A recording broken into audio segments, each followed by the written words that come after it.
What is crack-a-lackin', fellow thermonuclear AFers? I am Dan Favale, coming at you, as always, with my certified fantabulous thermonuclear AF co-host, Mr. Grant Hughes. Today, we are going to be talking about NBA teams who are one player away from being a legitimate inner circle title contender. Doesn't necessarily have to be a one player who's not on their team. It could be a reasonable developmental leap, but we wanted to dig into that. We'll dig into our actual inner circle of these teams are title contenders right now. It'll be a fun discussion. As a brief note at the top, we are recording this before the in-season tournament semifinals. That should have no bearing on the larger context of this discussion, but just in case anyone's, oh, why didn't you mention that so-and-so is in the in-season in the NBA Cup final? That is why. So very quickly, please sub if you haven't already. YouTube, subscribe, like, comment on the videos, help the Agos love us back. Apple, Spotify, Stitcher, Google Play, wherever you get your podcasts, we are there. And we do ask that you leave ratings and reviews on Apple and Spotify. Help us out a ton. They move us up the charts. They help us get exposure. If you have done all those things, please tell people about us. Word of mouth recommendations. Shout us out on Twitter. You could, do the stuff. It's happened before. Record us, and you could post a clip on Twitter or Instagram and tag us, and I'll promote it as long as you're not threatening us or calling us, assholes. Or, well, if you call us assholes, I might retweet it anyway. But yeah, that's a maybe. All that stuff. And join the Discord. More discussions happening there. I am pretty active in Discord. Grant is watching in Discord, so that's always fun to know, and he might chime in a little bit. And we just have a lot of great members in there. So go to Discord. Socials, as always, they're on the screen. They're in the podcast description as well. Grant, how the heck are you doing, man? I like to be a real creep on Discord and just kind of observe. I'll dive in there if something strikes my fancy, but I definitely do just kind of hang out there and see what's going on. See who's arguing about what, see what I've been wrong about. It's very Kevin Durant burner type stuff, but you're using your actual account to do it because you don't post your actual account. Exactly. It's perfect system. One player away. I'm excited to do this because, well, for one, I had a really hard time deciding what the inner circle of true blue, no questions asked title contenders should be. Like what is that threshold? Because it's not saying, title favorite is hard enough, but then if it's like, who are we kicking out? So I guess like we may as well just start there. And I think we should just do this by consensus, and I could be talked into or out of this group here. So I think it's fair to say we agree on like Boston is in this group, and we will not be saying they're one anything away. Denver, ditto. After that, do you have? I mean, where do we go from there? Those are for sure. Those are for sure, and they might just be in their own tier. Maybe. I do think there are two. I have two other. Do I have three other teams? I have three other teams. Okay, in here, Milwaukee's one of them, right? Yeah, I really do believe that the defenses can be obviously concerning, especially in transition, but we talked about this. You dig into the lineup data, their most important players, they can get the job done on the court defensively for the most part in those minutes. It would be nice if they could go out. I think if you were going to say, and this will tie into how we define one player away, I would view the Bucks, if you say they're one player away, I view that player as a reacquisition of Javon Carter or getting Torrey Craig. I don't consider that to be in the spirit of the definition of one player away. No, like, because we're not saying any of these teams that are in the inner circle are perfect or like don't have needs. It'd be very easy to say, well, the Bucks need a big wing defender that can close games. Like easy. That's a thing they need. But we're saying, I mean, if you had to give them something, but we're not saying that's necessary for them to be, they're already good enough, right? Like, so yeah, everybody needs something, but like there's a glaring issue or roster spot or whatever that is preventing teams from being like, yeah, that's a title threat, in a real way. So Milwaukee I have also. So that's Boston, Denver, Milwaukee. Do you have Minnesota? I have one more non-negotiable. Non-negotiable. Okay. Who is it? Everything's negotiable because it's you. And I like to. No, but I like that you feel strongly. It's Minnesota. Okay. I also have Minnesota without a question mark next to them. So, okay. So those are like the four, and it's just Minnesota is the top 8 of their rotation. There's things, yes. Could they use someone who's just higher volume in shooting or a backup point guard? But if they had Javon Carter, I might just pick them to win the title at this point. That's not actually true. I would pick the Nuggets, but you catch like it's the Milwaukee level of that. So even if you don't have them in the realm of Boston, Denver, that's like 1A, 1B. They're still in my inner circle. I do have a fifth team here that is very much negotiable because we are at the quarter pole, and there are real issues that we've seen from this team, and I think we can all sort of guess what it is, and it's the Phoenix Suns. And I don't know if you have them as a candidate to be thrown in here. Do you view them as one player away? What is that one player away? And I'll very quickly, the things that concern me: health with this team, the turnovers. I thought Devin Booker was going to stabilize it a lot more than he has. Maybe the return of Bradley Beal does, but even after that, you start to dig into again, we're at the quarter pole. They've dealt with injuries. Devin Booker has missed a ton of time. The fact that they're 16th in defense, it almost feels like incredible. I would think you look at the personnel, and I would think that they would be even lower than that. And they've had to do a lot of this on the fly shifting when you look at who's been a part of their contingency rotation, which we'll try out Nas Little and Josh Okogie's going to play. And Yusuf Nurkic, by the way, is he's had really good moments and really low moments. He has been all over the place this season from what I've seen of him. And so I had them in my inner circle entering the season. I am more confident in all four of those other teams than I am in Phoenix right now because of the factors that I saw. The big ones for me are the turnovers, the health, and then just like you kind of mentioned this, it's the center play, the backup center play gets really dicey. Yeah, so I initially had Phoenix on my inner circle list, but I had a bracketed question mark next to them, and I was just like, it wasn't sure.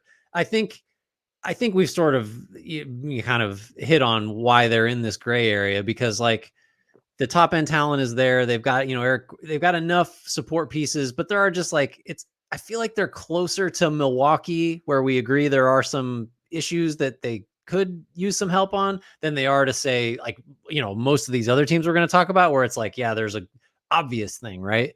But to me, it is just the Nurkic spot really like, and I think maybe I'm just kind of some recency bias just because against the Lakers where, he had his moments. I'm talking about the IST game. By the time this airs, it'll be much earlier in the week where he can't finish inside. I looked it up he's shooting worse on twos than he ever has in his career. And he's had bad 2-point finishing in general. He is not taking shots that he should be. And he's like gumming up the offense because he's just passing up close range, what should be little dump ins, and he just can't elevate. So like, I can imagine a scenario where if the Suns are trying to win a title and they're playing a really good team in the playoffs or having to play 4 of them, like Nurkic is someone that's just going to be kind of exposed, and you can't have a starting center that you probably can't close with. And because he can't finish, he's not going to stretch the floor, and defensively he's not super helpful. So like that's the spot. And which is wild to say that that's the spot because this team doesn't have a point guard. Like there's, if anything, if we're going to knock Phoenix out of the inner circle, it's because like they kind of actually need 1 or 2 things. You know what I mean? Like, and that's what I struggle with because I was going through names that they could feasibly get. It's seconds, and like they do have some salaries with Nas Little and Grayson Allen. You could step ladder your way, move one of them, and get somebody. But I started doing the exercise of, if you gave them Javon Carter, that's apparently a name that's going to come up a bunch. That's so. Not going to be a very game manager type, but it definitely would inoculate some of their defensive concerns that they have. And look, they're 16th, and they're allowing the right kinds of shots for sure. They probably got a little bit lucky on opponent 3-point shooting. I think they're 8th in 3-point defense.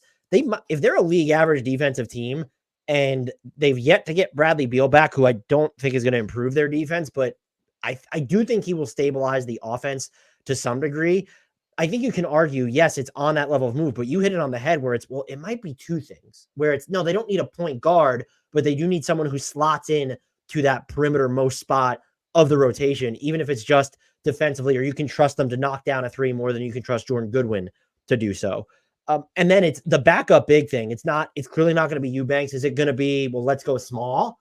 And so that's where the fact that they need 2 things, I had them in my inner circle coming into this, and I'm kind of just been like, well, like maybe they are just 1 player away. But the question here, and it would be fair to slot them there anyway, the 1 player away might be on the roster in Bradley Beal. He doesn't fix everything they need, but if your argument is they have all the star power, it's going to work.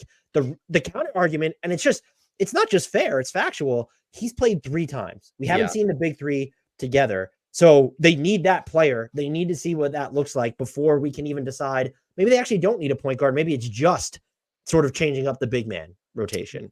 I think that's right. I think had he been there all season, we might be sitting here, well, not having this discussion, but saying like, yeah, they're not perfect, but man, like, I just don't know what you do with those three guys because, they'd be, 16-3 or something right now because they just have got the best offense in the league, and all those other little, like the fact that Nurkic isn't great and they don't have a point guard like might not matter, or we'd be more apt to overlook it, I think, if Beal had been there all year and they just, won a handful more games. So I think I'm okay with them as an inner circle team, but I feel less confident, obviously, about them than the other four by a lot. Which, like, good job, Minnesota, for just we just popped you right in there and you belong now. So I have no, and everyone. What about injuries? And it's just they've lost Jaden McDaniels for a crap ton of time, and they're real. If anyone doesn't think they're for real, I understand some skepticism where maybe if you want to say they're not inner circle,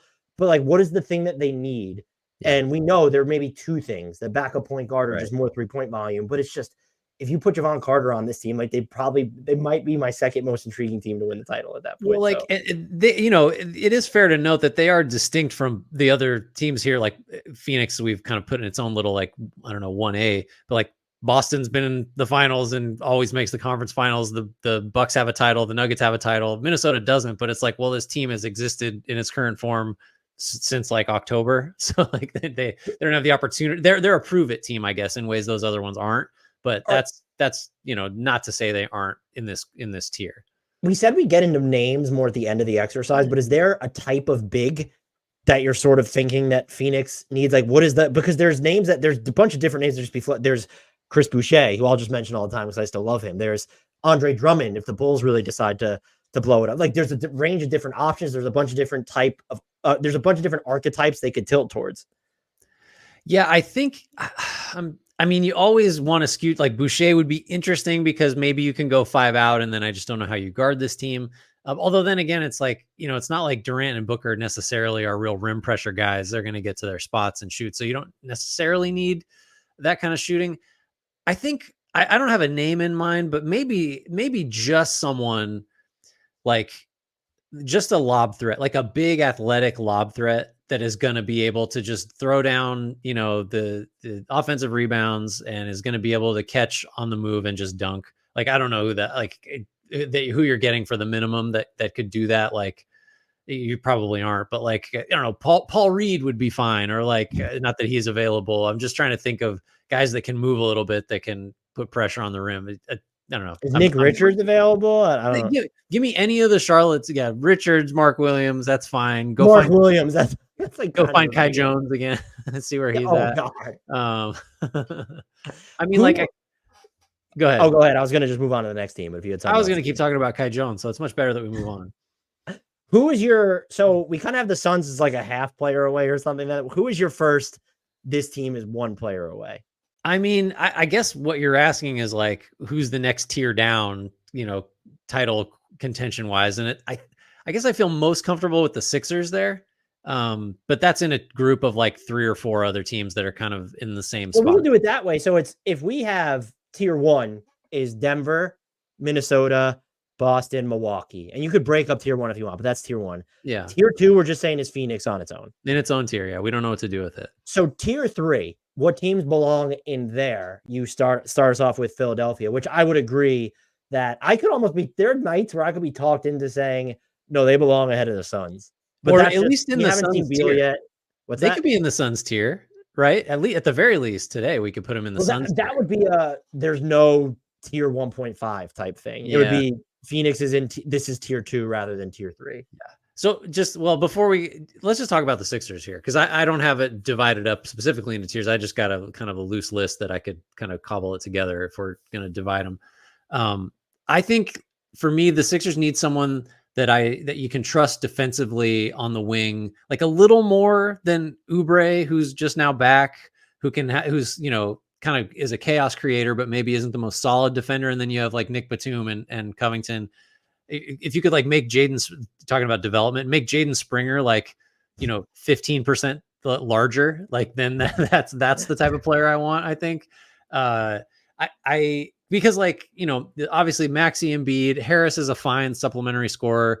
We love DeAnthony Melton. If again, stretch DeAnthony Melton to be like 6'7" or 6'8", and that's the player that I would really want at that small forward spot that you could just throw at the Tatum or Brown or whatever and feel confident. If you're because if you're going to be a title threat, like that is a puzzle you have to solve. Is what do you do with Boston, for example? So I think that's an issue for the Sixers. I'd like to see them kind of one player away fix.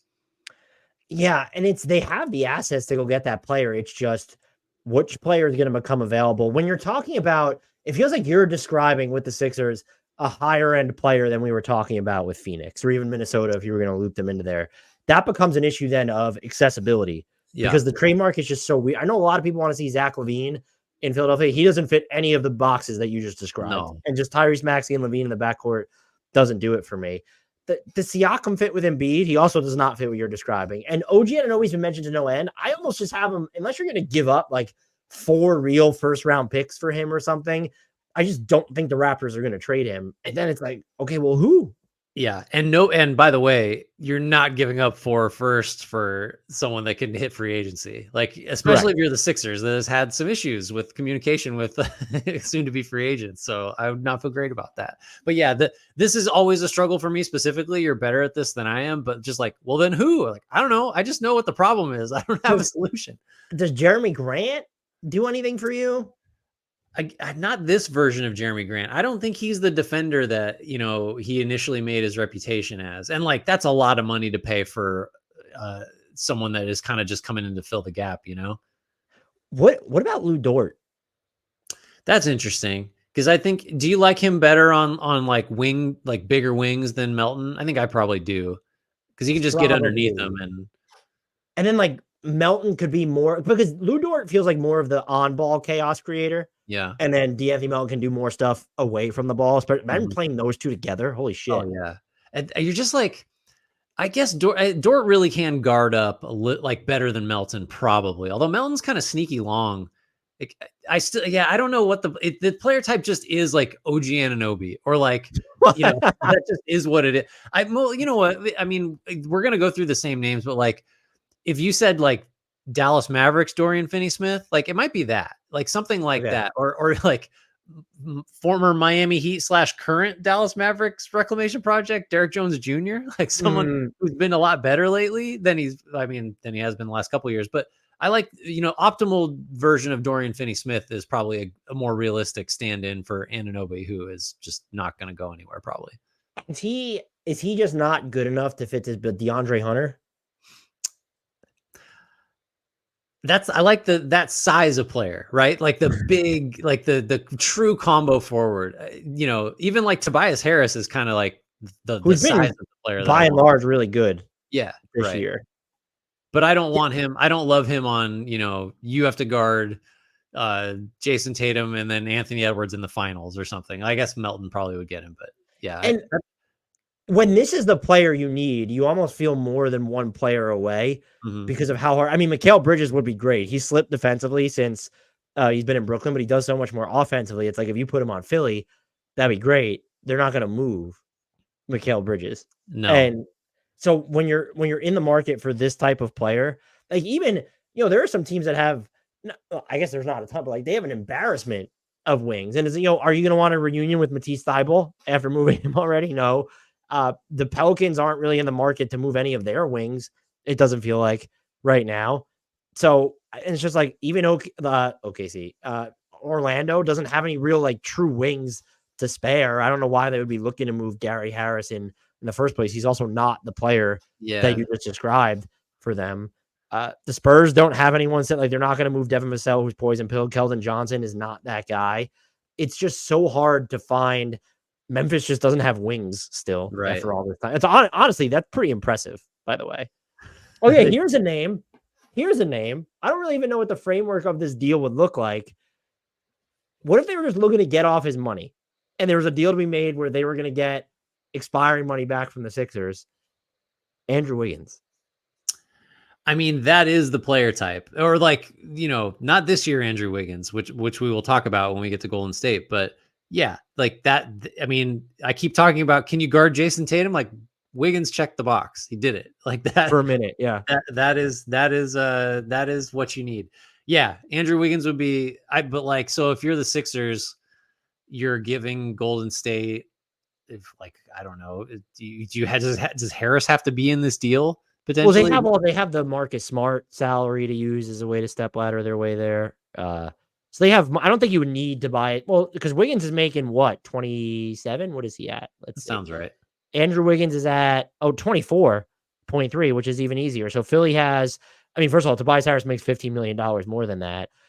You have, I don't know that you want to give up any of these guys, but if in theory, if it was like a protected first and you're getting Marcus Morris's money, and then they also have like Batum, Melton, Paul Reed, Furkan Korkmaz is expiring. That's $5 million. So you could do Marcus Morris and Furkan Korkmaz. I don't know what it'd just be the Warriors saying we're getting out of the Andrew Wiggins business essentially. I don't think they would, but yeah, that's a good pull. Wiggins is someone that, I mean, and like he might become more available than, you know, it's kind of, we haven't really ever talked about him as a trade candidate for a while because it's so integral to the theory of Golden State. But yeah, that's another one of the very few like true 3-and-D role playing wings that can do a little more than that.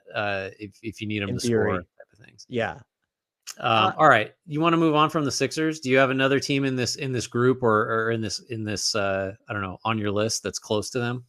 Yeah, I don't know what to do with them because I'm so high on them that I didn't necessarily consider putting them in my inner circle. I think you could make a case that this team is not, that if they're one player away, it's just that player being available, and it's the New Orleans Pelicans. And you look at all the different ways they're built to play. We already mentioned on the previous podcast the numbers where they're going small with Zion when Trey Murphy's on the court. They've been absolutely destroying opponents. Such a small sample size, you can't read too much into it. There are problems with this team where it's you look at them and it's, well, we'd like to have players on the court who can subsidize higher three-point volume and accuracy, but that also might just be Trey Murphy in this year's version of CJ McCollum. Yeah. And a version of Brandon Ingram that is going to be willing to take more three-pointers. And then it's, well, what about a friendlier center to play next to Zion or a guy who's going to defend bigs? It's like, well, they have Herb and Dyson if they want to downsize for that. Jonas Valanciunas, we've talked a lot about whether in the past, whether they should move, not this year. Jonas Valanciunas has kind of played his way into the territory of, unless you were going to go get Brook Lopez and Miles Turner, it's Jonas Valanciunas just belongs on your team. And so it's, okay, well, they have Larry Nance. I think they need more of a proven, sizable rim protector. That is not going to be Larry Nance, who's also just never healthy. I'll throw Chris Boucher's name out here. He might be somebody. He's been shooting in limited minutes and unlimited volume. Like the three fell for him this year, and he's still someone who in theory can give you just some rim protection juice. Is he big enough though? He's not the biggest player either. Is it that level of player, or do they need I've seen people want to consolidate into Zach LaVine, which I just don't. You have Brandon Ingram, and I know Zach LaVine is a better off-ball fit, but Brandon Ingram has a higher defensive gear, and I think because we've seen it, he's just going to be more valuable in big games with the way that he plays. It might not always be intertwined cohesively with the way Zion Williamson plays, but Brandon Ingram can get you these from-scratch buckets from tough shots, tough spots against set defenses. And you can sort of say the same about Zach LaVine, but we haven't necessarily seen Zach LaVine in these higher leverage games. We've seen Brandon Ingram more higher leverage games than Zach LaVine at this point. Do you think it's outdated to say that I still want a switchable floor stretching big? Like that still is just like the healthy Larry Nance that's a real threat to shoot it. Like if that still feels like the one player to me. Although because as you think about the Pelicans, like clearly their most fun lineup to me is CJ McCollum, Herb Jones, Ingram, Zion, and Trey Murphy. And just like figure out how you're going to guard. Cause everyone besides Herb Jones, we know what he's going to do, but figure out the rest of it. And then that team offensively is just like unstoppable. It seems like to me. So like, I guess so whoever they go and get, like, I still think that's the five I like the most. I have no idea what the numbers are for that team. Oh, so you're saying and that's what's interesting is that do they need to acquire someone who cracks, let's say their closing five or their best five? Right. Well, so like the problem with that lineup is like, there's a lot of places to attack, and it's going to be like very few defenders there are capable against like one position, let alone several. And so I just want a 5 that can move around on the perimeter if he has to. If you can defend the rim, awesome. Like this is such a great, like, this is, again, it's like, I guess it's like Brook Lopez, but he can move. Like, that's what I'm asking for here. That just still feels like, to truly unlock the best offensive version of this team, it still feels like you want to be 5 out as often as you possibly can. And then you want to also be able to have someone that can kind of put fires out when McCollum gets beat or can't guard his matchup, or same for Zion, or same for, whatever. Like, even Ingram, dies on every screen that's ever been set on him. Like, someone that can navigate that a little better, just to keep the offense, at its peak potential. And then also just be sort of a monkey wrench, like on defense, where it could just like, we'll fix that. Like that type of defensive player. I will say I am more comfortable and I don't know if this person would then crack their closing lineup, or this type of player, just because of what Zion's able to do in confined spaces. And then some of the outlets they have at full strength with Trey Murphy, with CJ McCollum, even with Brandon Ingram, if you loop him into there. I don't know that the next big that they get needs to be a floor spacer. If it was Nick Claxton, I would love him on this team. You talk about switchable and give you some rim protection. I did think, again, this isn't someone who cracked their closing lineup, which maybe would speak to why we have the Pelicans here and we're having this discussion. Zach Collins, if the Spurs were willing to move off of him, I don't know if they would be. And he does stretch the floor. Is he going to be the one guarding 5s? But if you're playing him with Herb and maybe Dyson's in those combinations with Zion, there's just a bunch of different stuff that you could really do there. Like Mo Wagner, like, I don't know, you get the defense there, but he plays with such a crazy motor and he's shot the hell out of it this year. I mean, if you're looking for, although I don't think Orlando's going to move him, just, Well, yeah, if you were going to get an Orlando big, Wendell Carter Jr. would be perfect. Yeah, sure. Or even Isaac. Like, Isaac's not going to give you the spacing, but if you're talking about someone that'll put out fires everywhere, that's your guy. Him and Herb Jones on the floor at the same time, that would be just unholy. He might not be 5-y enough, and his team's not going to trade him. So it's kind of like Naz Reid would be perfect for this team. Yeah. Chet Holmgren. Do you think they'd move him? All right. So my final question on the Pelicans is just, there's been some rickety stuff with them. They're not as good in the transition defense as they were in, the past couple years. We'll see how it comes together if their personnel is just generally more available. Is it outside the realm of possibility to say, if they stay healthy, this team comes out of the Western Conference? Because even if we're saying we're not even, the issue with the conversation we're having with them is there's maybe been one. Did we even mention one player for real? Chet Holmgren, obviously, but like with all sincerity, that would crack their closing lineup, because then we're just mentioning ostensibly not regular season innings eaters, but first 38 minutes of a game innings eaters. And if we're saying that's what they need, then our issue isn't necessarily the Pelicans makeup. It's, are they going to be healthy enough? Are they deep enough with this skill set? Because the top end of their roster is good enough to be a contender. It is not beyond the realm of possibility at all. I mean, we keep referring to it, but they've had flashes where, like, when they have all their guys, they're way up there in the West. And so, like, it's difficult to sort of, because then you're asking, like, well, how did they beat the Nuggets or one or two other teams that might be up there? And the answer is, I don't know. But like, they definitely have the talent, they have the depth, they have so many pieces. That's why it's so interesting to talk about this team as a trade team, because they've got enough, they're a perfect, like, 2-for-1 or 3-for-1 trade team, because they have, again, I keep exaggerating, there's like a dozen guys that I like out on the floor for various reasons. But yeah, I think you're right. Like, it's an interesting position to be in, where you're saying, like, unless you're really going for it with a trade, the guys that are going to matter in the most important minutes are kind of already there. It's just, what's the combination and how can they all get on the floor? I will say they would be one of the 3 to 4 or 5 teams that I think could, and I'm curious, I'm actually throwing this out there because I want to know if you think he would make a big enough difference. They are one of the, I would say, even, I don't know how many teams could make this other team think about it. They would be a team that has an offer they could give to Toronto that I think makes Toronto think about moving OG Anunoby. Just because they think that's redundant with having Herb Jones and Trey Murphy, or is it OG can really defend 5s as well? And so you have OG and Herb and Trey Murphy and Zion, and then pick. You want Brandon Ingram? Done. Yeah. You want CJ? You want Jose Alvarado in that lineup? I don't fucking care. It'll work. Yeah, I don't think Anunoby is redundant with anybody. I think That's so. fair. I think you just throw him out there, and it's like a guy that can guard every position and make open threes.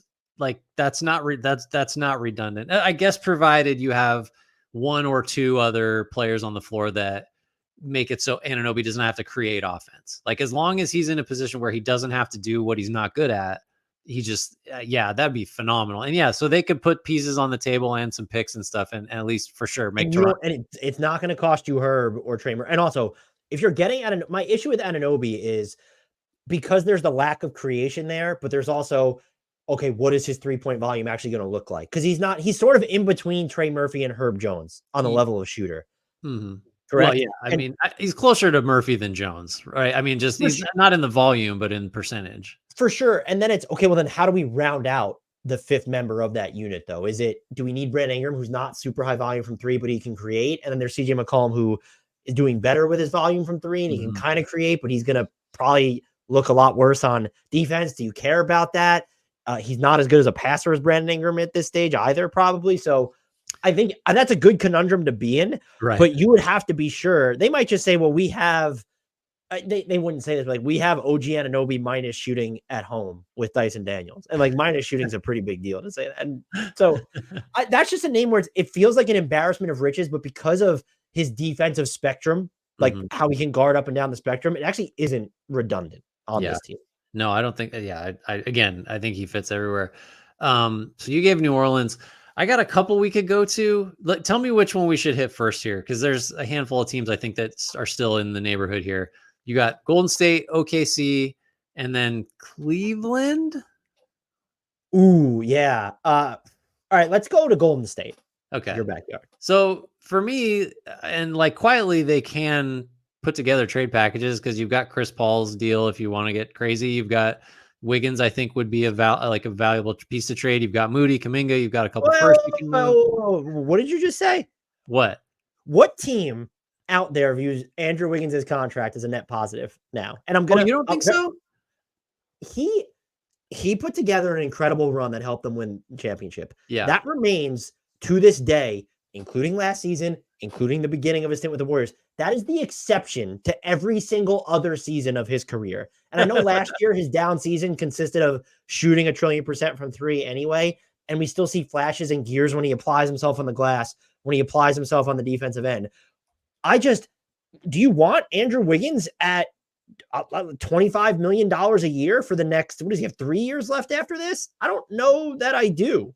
You don't want a guy who tops out at 18.5% of the cap next year that's $26.3 million, who that'll be his age 29 season. Like, I get it. Like, he's been terrible this year across the board and has not touched that postseason run, or really the finals, since then. I guess my issue is it feels like there will be a wholesale discrepancy between how the Warriors value Andrew Wiggins in trade talks and how whatever his next team is, to where whether it's they're trying to acquire a bigger name player or just get off his money, they're going to think that Andrew Wiggins is an asset. I don't think his team necessarily, they might view him as an asset, but it's, well, we'll give you a protected first for him. Or if they're trying to get Pascal Siakam, for example, I don't think the Raptors are going to be like, yeah, well, Andrew Wiggins is like the equivalent of a pick and a half to us. Yeah. You're absolutely right.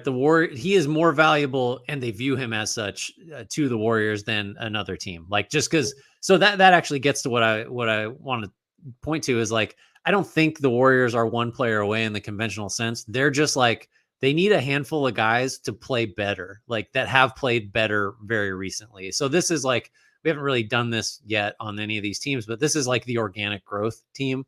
And it's not like you need the 22-year-old to be ready, although that sort of is the case for Kuminga. It's more just like, can Klay Thompson just stop taking the worst 20% of his shot diet? Just don't shoot those shots. And can Wiggins rebound consistently? He has had moments lately, like Wiggins has looked better, but he's still been just a massively damaging player on the whole. Like, he isn't this bad. Like, that's just not, nobody is this bad, really. So it's a little bit of a cop out, but I think, like, you just, last week we went through the on off stuff, and like, there are so many guys with positive on-off differentials that are bench players, and the starters who were great last year and have been great forever are awful. So it's just kind of like, and that lineup, by the way, opponents are shooting 48% from three against them. That'll coming. They're going to be better. Like already the net rating is down, it was like negative. It's like minus 8.3 instead of minus 18.3. Yeah, I was in the 20s like for a minute there. So do you disagree? Like it's like, this will sort itself, or it won't. This will sort itself out, or it won't, because for what you pointed out, like the trade route, I just think the Warriors are kind of at a low leverage position with respect to like how valuable their players are going to be viewed. My thoughts on this would be twofold, is that as currently constructed, there's no banking on this sorting itself out to the point where they're a contender. Look at who they got to go through. It's Minnesota, it's Denver, it's Phoenix, we just talked about New Orleans. Mm-hmm. We're going to talk about OKC in a second. So it's not going to sort itself out. Maybe the starting lineup does, but overall, they're not going to be a contender as currently constructed. I struggle to kind of identify their primary need. And if their primary need is this bigger wing who can also create, because they still lack the secondary creation, that's a superstar.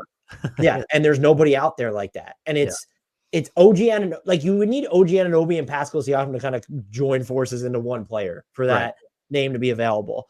At least as of now, we don't know who could still become available.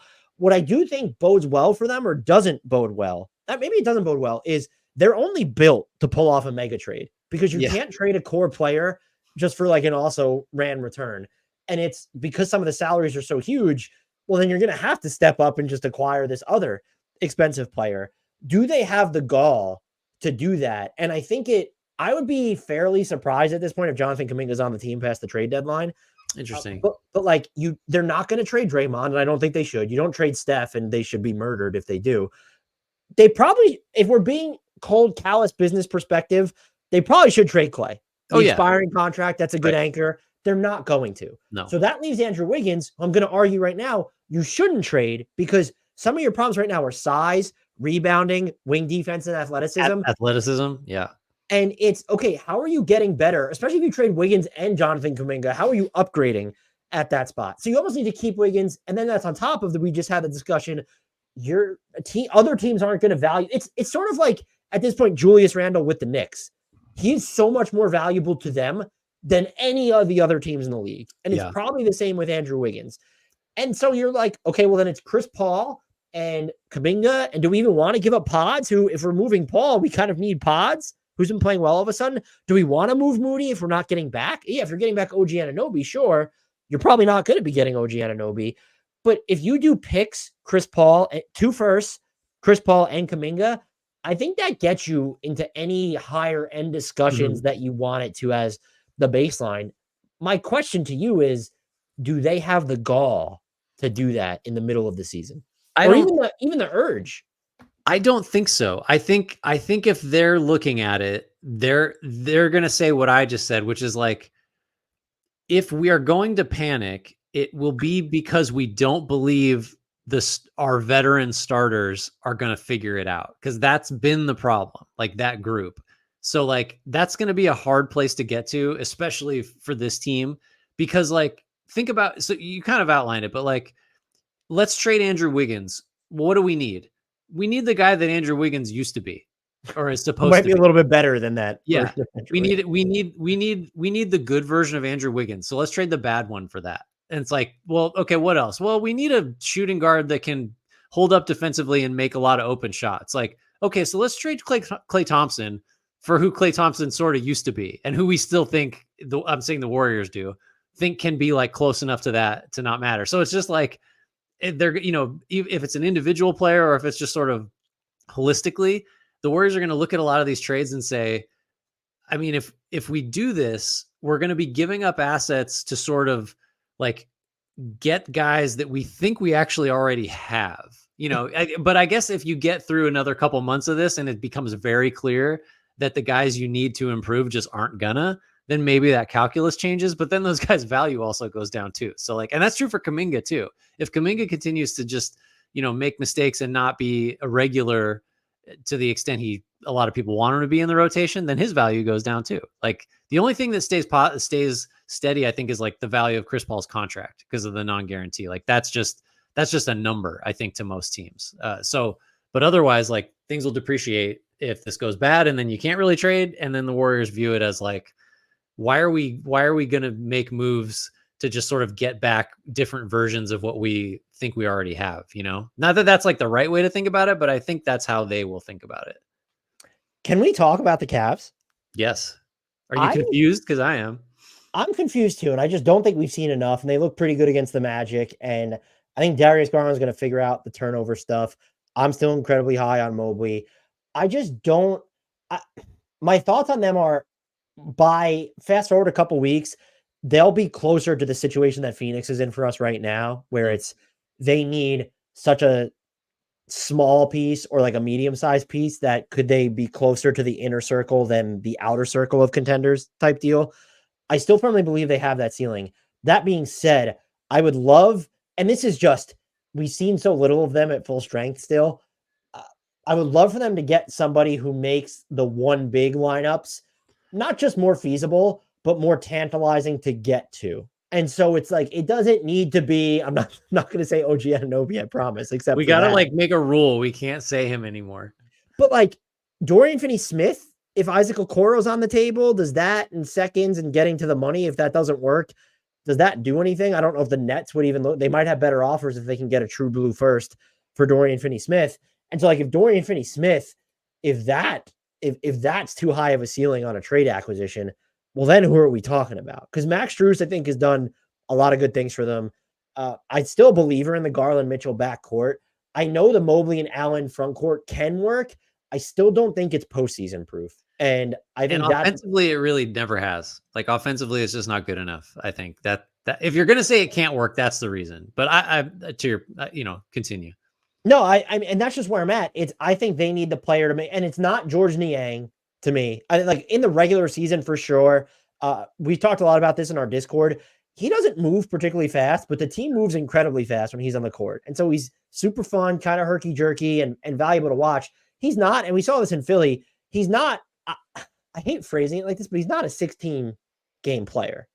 And so it's just, how do you go out and get that guy, and who is that guy? If I mean, Dorian Finney-Smith, I don't think is going to help you on the, the rebounding front in those situations, but what are you like, is there a name? I've tried to wrap my brain around, it has to be like kind of on the lower end because the Cavs need to have the assets to go out and get them. And I still think Isaac Okoro is a relatively interesting player. Before he was injured, he was shooting the ball well from three. We know what he does defensively. And so maybe the Cavs don't even want to give him up just because of the player they think he could be. I just don't know if offensively he's ever going to be, and he can find some seams when they're spacing to move off the ball. I don't know if he's ever going to be a 16-game offensive player is a fair question to ask. Yeah, no, I think that's right. I'll get to some names, I guess, in a minute here, but like my thought on the Cavs was sort of similar, which is like, well, maybe what they need is really to just have Mobley play center. Like, and just, that means Jarrett Allen goes somewhere else. Cause that is, I think certainly for a while, that was the sort of ultimate theory of the team. Like optimal version of the Cavs. Mobley's the center. He's the team's best player, blah, blah, blah. I think that's less popular now just because there's a perception that Mobley has not developed like quite the way you'd want him to. Mm-hmm. But I feel like that's mostly offensively. So I'm like on board with the idea of, if you're going to make a bigger change, it involves moving Allen for like the type of player you're talking, a combo, like a 4 or something like that with some heft, like a younger version of PJ Tucker, or like the prime version of Jay Crowder, or something, someone like that could play the 4. Like maybe, how about this? How do you feel about Marcus Smart, full-time power forward for the Cavs? And oh my God. Because then he can go guard whoever Mitchell and Garland can't. Like that's a factor. I have one trade here, and I don't want to make people angry. Jarrett Allen for Nick Richards and PJ Washington. Oh, you're going to make Cavs fans angry, I think, with that one. Nick Richards and PJ Washington. So Nick Richards, are you starting Nick Richards? I would start PJ Washington. I guess next to Mobley. You're worried about your rebounding already. Yeah. What does that look like? You're worried about, does the rim protection sort of translate? I think because PJ Washington can hold up on the perimeter more, it might allow Mobley to do some more traditional big stuff on offense. But that's like, is that not enough for Jarrett Allen? I mean, and obviously the Hornets have Mark Williams. I mean, do you go Mark Williams and PJ Washington for Jarrett Allen? Is that too egregious? Mark Williams is I think they're just asking him to do too much this year. I don't know. I'm intrigued. So like some of the numbers with Mobley as the center. So Allen is necessarily off the floor here just for some proof of concept. The offense sucks. They're in like the 22nd percentile of the lineups with Mobley at center this year, 87th percentile on defense. And like, that's good enough for me, because if you're going to throw another shooter out there and assume like Mobley, and because some of those lineups have had Niang and some of them just had guys at the 4 that are not super threatening, like Washington at the 4 with Mobley at center, I think you get a little more offensive oomph. And last year, Mobley at center lineups were like way better just across the board on both ends, but still defensively oriented, mostly 93rd percentile on defense. So I think we have some information that like you could just move Mobley to the 5 and you get a little more offensive juice there, and suddenly the Cavs are a very different team, but maybe more dangerous. I don't know. I think the primary issue is that just all feels too seismic for them to do in the middle of the season, where if they're going to make any type of decision like that. This is a theoretical exercise. I think we both agree, just like, don't do anything. The Cavs are going to be good, right? If we had to just give a suggestion, that's where we're both at. But right. Or it's, can you turn like using the smaller contracts that you have, Dean Wade, Ricky Rubio, who does that get you? Like you could get Chris Boucher without mentioning him for everyone. Apparently, does that do it for you? Remember how for the longest time, all of the Cavs' best lineups were just Dean Wade at the 3. It's so clear over those tiny samples. That was always the answer, and he just could never stay healthy. He's back. He played tonight, actually. So maybe Dean. You know what? The Cavs are one player away, and that player is Dean Wade. That's all there is to it. You know what would be interesting on this team? The Andrew Wiggins reunion. Slot him at the 4. Yeah, right. I'm man. The Jarrett Allen for Andrew Wiggins challenge trade. That doesn't even work. I don't think. It might work money wise. I'm not sure, but you could get to it. That Cavs team is not getting a single rebound. That's rough. Well, there will be nights where does it fucking matter? Do you know what their rebounding percentage is when they have Mobley and Allen on the court? I'll tell you right now. It's 29.2, which is in the 31st percentile. That's not great. I understand what Mobley does defensively, and then I understand the reality of how many of those minutes come with Max Strus, I almost said Davion Mitchell, Donovan Mitchell, Darius Garland. Hey, that's fucking weird, man. Well, maybe Davion Mitchell is the answer. Get him in there. The Kings don't use him anymore. He can guard somebody. It's almost like we were so wrong about Jarrett Allen, and we've admitted that 10 times over. If they're going to go the Mobley at the 4 routes, then do you just need a big with more heft next to him? Or a spacer. Like, it's just, unless Mobley's gonna be able to shoot it, you need one of those two things, I think, next to him. Do you think that then you could go the route of it's kind of a center, so it is, look, it's Chris Boucher, it's Zach Collins, it's kind of a center who wouldn't need to start, wouldn't cost Jarrett Allen. Do you think that materially makes this team materially better? Well, I don't know if it makes them different. I don't know if it's better, bottom line, right? Like, that's the thing. New is always better. Kelly Olynyk. Let's throw another. He can pass a little bit too. That might be helpful to that team. I don't know. Advocating for trading Jarrett Allen. It was just that they went the nuclear route. It was kind of before Pirtle was in Toronto. My favorite fake trade you ever came up with was Jarrett Allen for OG Anunoby last year. I found that so interesting. I remember that one. That's the rare trade proposal I do remember. You want to do another team here? Should we do the Thunder? I think we mentioned them. Both of us have a couple times. Do we think that maybe my camera will turn back on when we do the Thunder? Look, there it goes. I don't need to see you. I can just read your tone at this point. So look, I'll start over in case I cut this up. Let's talk about the Thunder, Grant. What do you think they need? I think Chet Holmgren is really great, and I love him a lot as a player and a prospect. Did you know? Small aside, did you know Alperen Sengun is younger than Chet Holmgren? That blew my mind today. I did not know that. I did not know that, nor would I have guessed that. The Thunder need, I think you can go a couple ways here. You can go with they got to figure out how to, actually you can go 3 ways. One is you got to figure out how to get some heft on the floor in the middle to shore up your rebounding, protect the rim like that. So just Holmgren doesn't get put in the basket by some of the bigger centers. And just so your defensive integrity is not built on taking charges and turnovers and like that kind of thing. That's one way. The other way is like, do we just improve on the Josh Giddey spot? We've talked about it. Like he's just like, you don't need a guy who's best with the ball in his hands when you have Shai Gilgeous-Alexander. Like that's just, what you do need is someone who's going to force defenders to guard him on the perimeter so that SGA has more room to operate. Like, so, and that's just not Giddey. So those are my two sort of or I don't know. I guess I'm pointing out flaws. Like we can continue to talk about like how to address those, but like those are my spots I'm focusing on. If I'm saying the Thunder need this, and then they're in the inner circle. Do you know what would be an interesting? Well, no, it's not really an answer because you said heft. Nick Claxton would look pretty good on this team, but then you're rail thin on the front line. But that would be Josh Giddey for Nick Claxton and stuff would be if the Nets were going to give you picks. So you can't sell that low on Giddey. I think he still has value. I would trade Josh Giddey for Nick Claxton so fast. Are you kidding me? Holy fuck.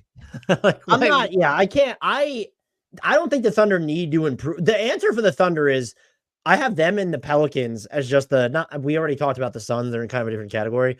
The teams we mentioned, they might just have the guys on this team. Right. Get older. The one player away for them is a mature. Might be Giddey if his jumper's better, if he can at least stabilize some of the units without needing to have Shai or J-Dub on the court. Do you know what? He's not on the market right now, but this is a team I wanted to bring up to talk about. Just because I'm confused by them, and they're good, but I don't see the pathway to them getting a lot better. But like they could make an offer where it's getting Mitchell Robinson and having him on your team.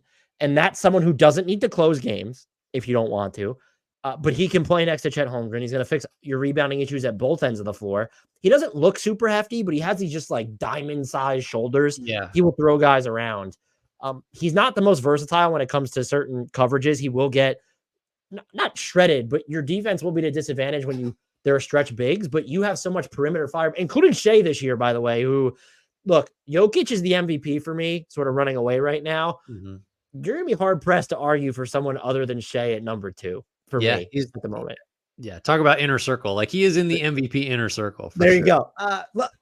Who's one circle away from being in the MVP inner circle? I don't even know how to phrase that. So that would be a name, and it's just the Knicks are not looking to move Mitchell Robinson, so we need to come up with a better name. RW3, if he was healthy, would have been interesting. That's just I love that. That's a no. So interesting. I wonder if can it be this small? Are you ready? Let's all brace ourselves. Daniel Gafford.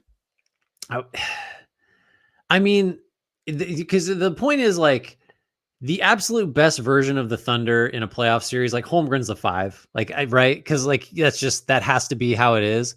So so your question is like, is it too small? But like maybe not, because you don't need Gafford. You need Gafford to be like more of, we've used the term already, like an innings eater and like a matchup specific piece you can throw out there, because the Thunder just like don't have that guy. And you know, like other Arkansas Jalen Williams makes the most of what he has like for his size, but he's always going to be at a disadvantage and like doesn't give you a ton more than just using like, I don't know, name the wing, you know, on the roster that could play that spot if you have him out there next to Holmgren, which they sort of never do.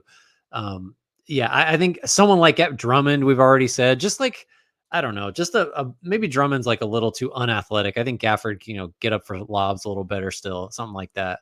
Yeah, I kind of like the Gafford move. Call Charlotte again, see if you know, Nick Richards, whatever. Just get a body there with understanding that he will not be in your closing 5. Almost certainly. So I guess there's 3 names because I have to mention him for every team. Chris Boucher. Yeah. But I wouldn't not hefty enough. I get what you're saying. If they tore it down, would Jakob Poeltl work for this team? That's interesting. Do you think? My answer would be I would want to know what it cost to get him, but they gave up a top 6 protected first to get him. I'm not matching that. No, if I'm OKC. No, I mean, yeah, I don't love that. I'm envisioning like more athleticism, I guess. Okay, so I'm gonna go center hefty adjacent here with a couple names. Okay, could this be a Pascal Siakam team? Josh Giddey's going out in that deal. So got it. Yeah. I kind of like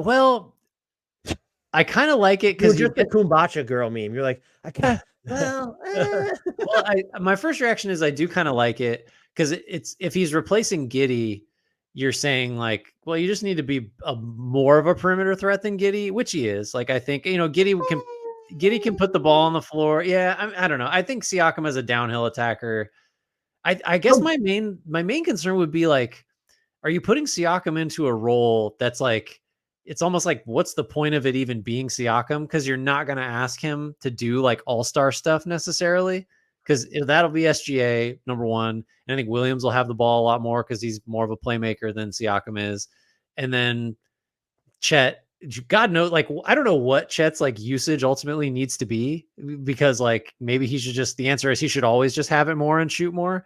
So it's like, if that's Siakam as your, I don't know, the guy who's getting the fourth touch on every possession, like, does it need to be Siakam? Is it that much of an upgrade? Like, does that make total sense? But then you get a lot more athletic, you get length. Yeah, that's kind of fun.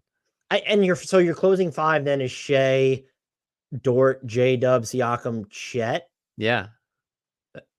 I mean, it's pretty nasty. It's better. It's a lot scarier than having Giddey as the fifth guy, right? Or I mean, even Case and Wallace for now. First of all, Case and Wallace, there will be no even indirect slander of Case and Wallace, who has been I said great. for now. I guess the rebounding here, but the heft, I thought Xavier Tillman for a little bit. I'm already off that. The other name I thought of, we already mentioned him. This again is center heft adjacent. Does PJ Washington do enough? Like, if it's, I don't know if that caught, I probably wouldn't give up Giddey for that. And I don't know why Charlotte would necessarily want him if they didn't want Scoot next to LaMelo.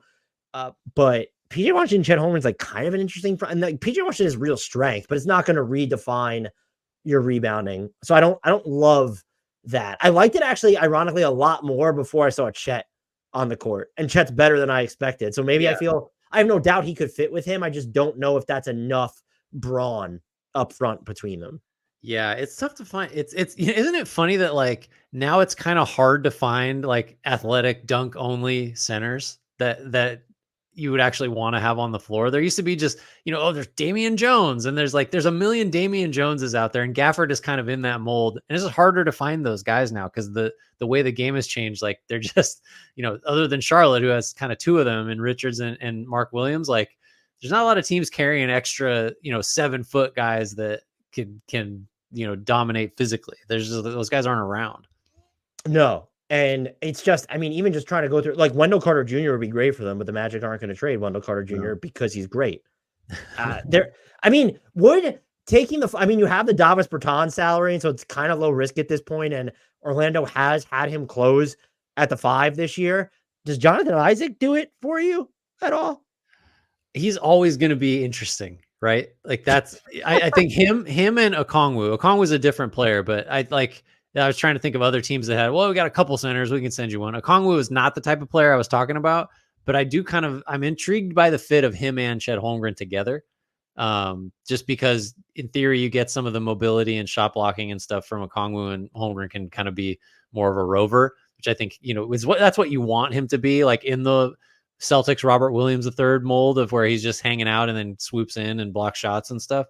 I'm running out of names for them. I think they can run the gamut of, maybe it is higher end. If they wanted to just sniff around Siakam, if it's just going to cost, if it's Giddey salary picks, so you're not touching your core, they could sniff around that, but they could also be like, if Nick Claxton's available, or if we just want to roll the dice on friggin' Zach Collins, not hefty enough, but you catch my drift there. Yeah.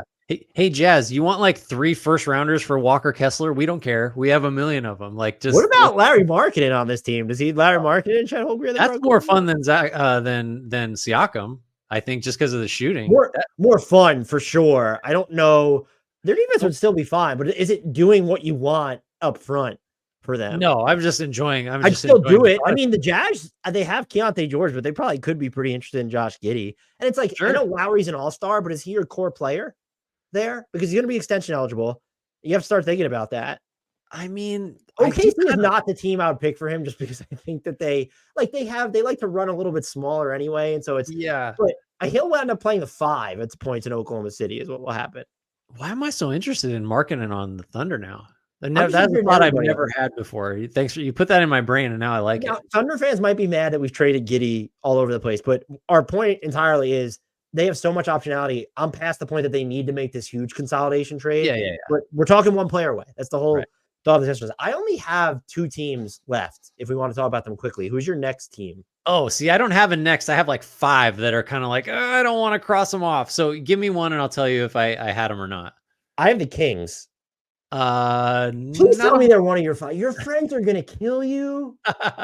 Yeah, no, they are, and it's an obvious need, right? Like they are. Can I say? Okay, I said you can't say it anymore, but they are the Anunoby Josh Okogie team. Oh, sorry. Yeah, go ahead. Yeah, they are the Josh Okogie team. That's correct.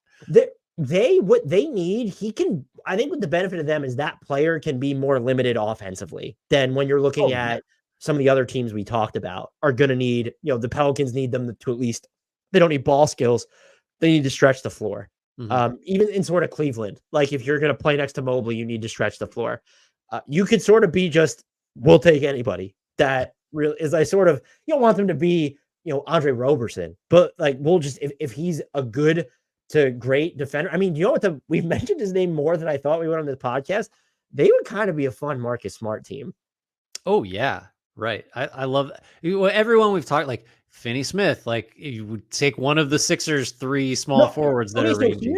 That's an interesting question with the Kings. And I think they have shown defensive improvement. A lot of it has come on an individual level with Keegan Murray before his back injury and De'Aaron Fox specifically. But like, if it's Dorian Finney-Smith is very much, this team is so close to there and he's the finishing touch. Are the Kings at that level, or is it would probably need to be more impactful towards a healthy Marcus Smart end of the scope? I don't know. I mean, so like, and does it have to be, could it be in the, sorry to interrupt you, could it be Alex Caruso? I mean, Alex Caruso would be just any kind of shutdown defender that can handle more than one position, because you're going to have to shuffle him around. And Caruso, I guess Caruso is semi-versatile, but really you just want him on 1s and 2s, don't you? Like, I don't know if I love him on small forward. So to me, like, oh, go ahead. Sorry. The thing that complicates this for me, and this is where the Kings fans, if those that are still listening, will get mad at me, is like the Sabonis thing presents such a structural hurdle to being a true title contender that, like, yeah, you go get Anunoby, then, or that like the highest high end possible piece that we could imagine that's like semi-realistically available. You still run into the thing of like, can a team that's playing Sabonis at center with his defensive limitations and non-shooting, like, does it matter if you have Anunoby or not?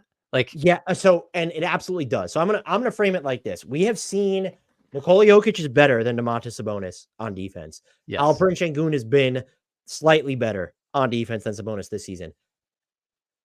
Domantas Sabonis is absolutely good enough to be the starting center on a championship team. Can he be your best player? No, but guess what? Newsflash, he's not your best player right now. Right. You run so much through him, but it's De'Aaron Fox. And so because you have the one, it's more about fleshing out the roster around them to get there. And yes, I think the real debate is someone like OG Anunoby exactly would make the difference. The question to me anyway is, does it need to be that level of player, or can it be, hey, look, we sent picks and salary to the Bulls and got Patrick Williams and Alex Caruso, and like we're ready, which is, I don't know if the Bulls would move Patrick Williams, but like that, if you put Patrick Williams and Alex Caruso on this team and you kept Murray and you kept Fox, I mean, I'm sure Herter would still be there. There's moving parts there. Davion Mitchell has to go out. Harrison Barnes needs to go out. There's probably more teams involved. But if it's picks attached to that, I think that's enough. I don't think Alex Caruso on his own is enough. I don't think Dorian Finney-Smith on his own is enough. It makes them better. I think it probably comes somewhere in between if we're using the OG Anunoby to Dorian Finney-Smith barometer, it needs to be whether with one player or as a combination. If no one's watching, I'm just doing this with my hands. Like, a lot of hand gestures right now. Spectrum is being indicated. Marcus Smart would almost be perfect. He's not healthy, so that's right.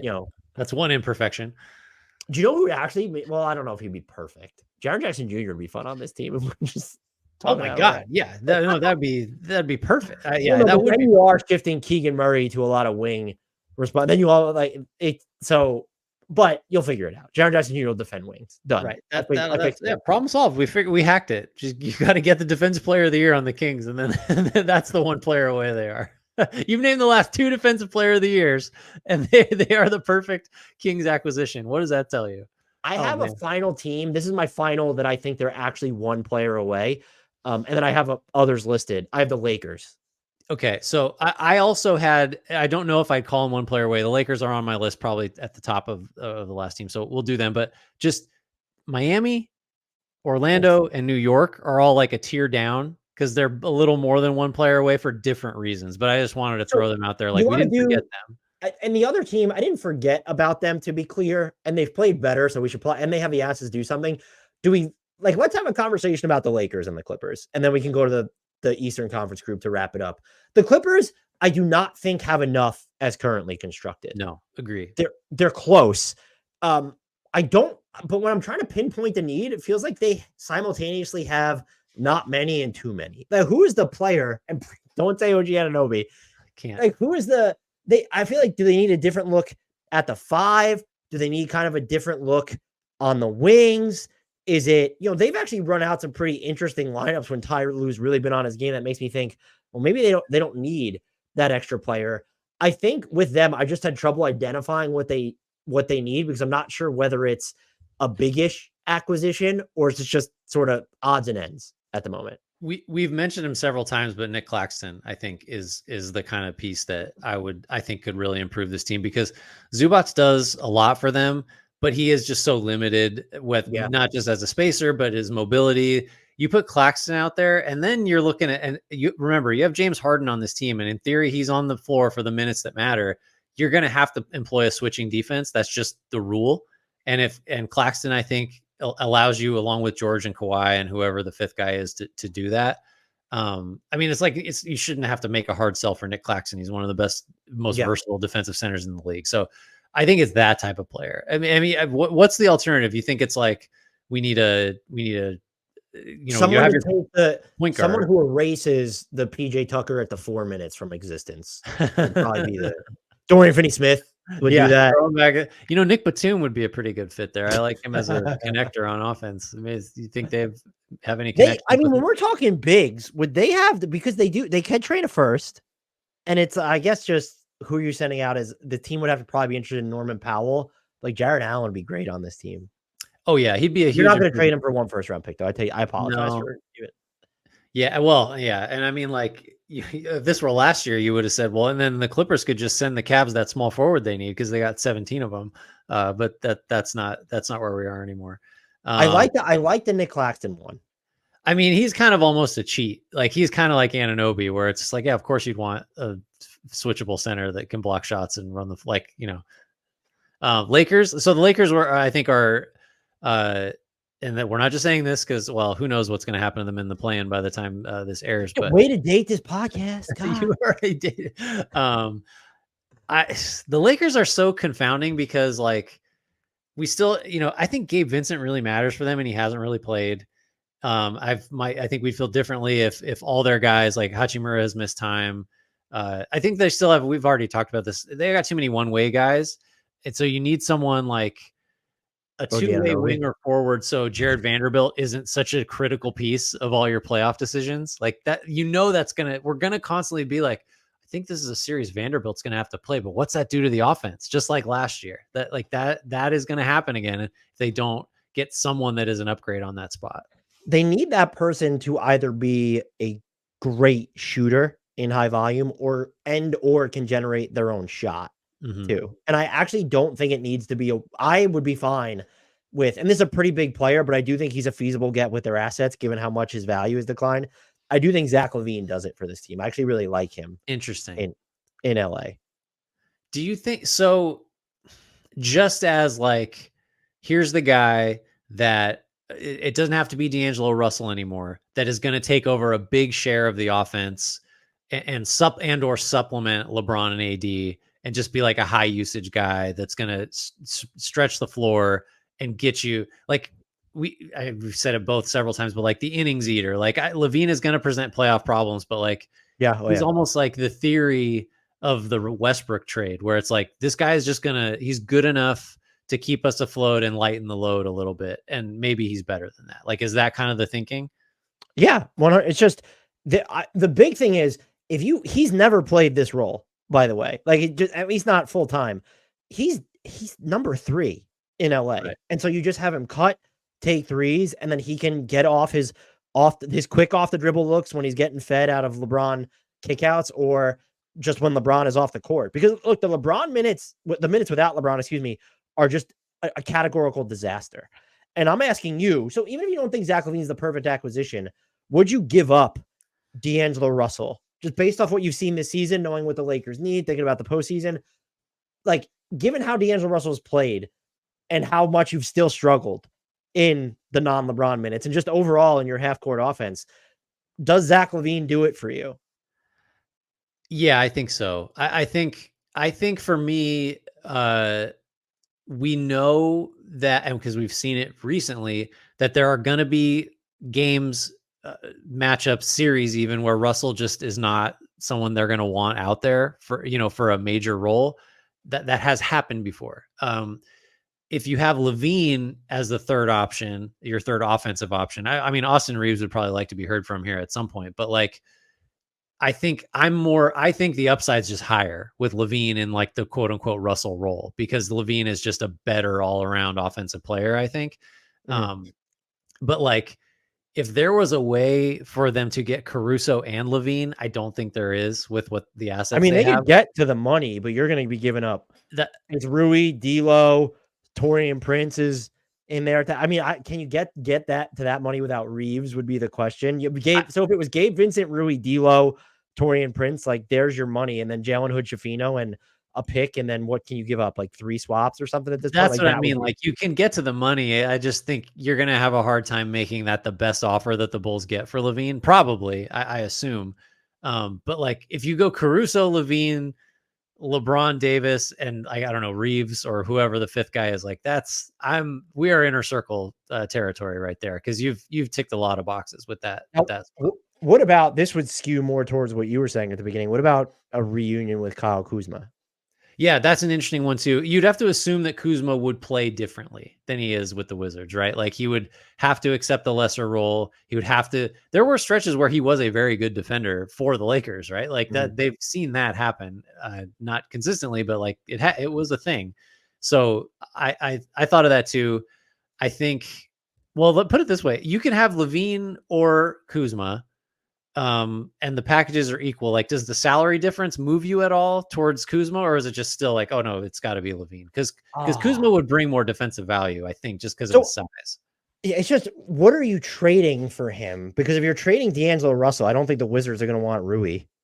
No, they've already decided officially that they don't want Rui. So are you like going Jalen Hood-Schifino and Gabe Vincent when he's eligible to be traded, and then someone else to get him? I think if you're keeping D'Lo, you could talk me into the Kuzma thing. Yeah. But I would also, part of me is like, wouldn't it just make more sense if you could wow the Nets with your pick and your swaps, and maybe Jalen Hood-Schifino's in there? Or, as I know Lakers fans love Max Christie, but is it better to get, they're more stopgaps, but you could keep them.